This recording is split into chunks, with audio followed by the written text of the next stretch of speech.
जब भी हम बैंक में पैसा जमा करते हैं तो मैसेज आता है योर अकाउंट इज क्रेडिटेड, और जब पैसा निकालते हैं योर अकाउंट इज डेबिटेड। बस यही मैसेज बन गया है अकाउंटिंग दुनिया का सबसे बड़ा कंफ्यूजन। तभी स्टूडेंट सोचते हैं क्रेडिट का मतलब पैसा आया और डेबिट का मतलब पैसा गया, लेकिन ये सोच गलत है। अकाउंटिंग में डेबिट और क्रेडिट का मतलब पैसा आया या गया नहीं होता।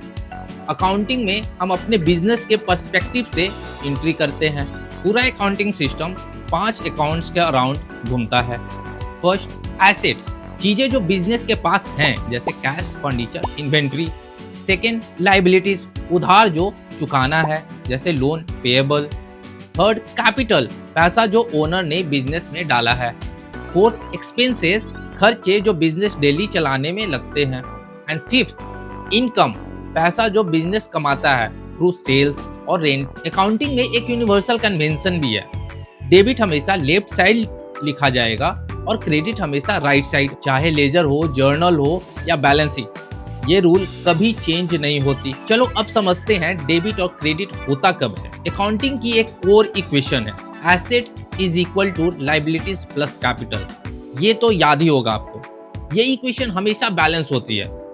अब ध्यान देने की बात है कि इनकम और एक्सपेंस कहाँ आते हैं। जब प्रॉफिट होता है तो वो ओनर का ही होता है, यानी कैपिटल बढ़ता है। सो इनकम कैपिटल बढ़ाता है, इसीलिए इसे राइट साइड रखते हैं, दैट इज क्रेडिट साइड। और जब आप एक्सपेंस करते हैं तो प्रॉफिट कम होता है। सो एक्सपेंस कैपिटल घटाता है, इसीलिए इसे लेफ्ट साइड रखते हैं, दैट इज डेबिट साइड। अब याद रखो एक सिंपल रूल, लेफ्ट साइड जो डेबिट साइड है इंक्रीज हो मतलब जब भी एसेट्स या एक्सपेंस इंक्रीज हो तो डेबिट करना है, और जब right side that is credit side increase हो मतलब लाइबिलिटीज, कैपिटल या इनकम बढ़े तो क्रेडिट करना है, और जब कोई अकाउंट घटे तो रूल उल्टा अप्लाई करना है। अब आप कमेंट में बताओ कि कैश डिपॉजिट पर बैंक क्रेडिट और कैश विड्रॉल पर बैंक डेबिट क्यों लिखता है। और हाँ, डिस्क्रिप्शन में एक फ्री अकाउंटिंग गेम का लिंक दिया गया है, इसे क्लिक करो, प्ले करो और कमेंट में अपना स्कोर बताओ।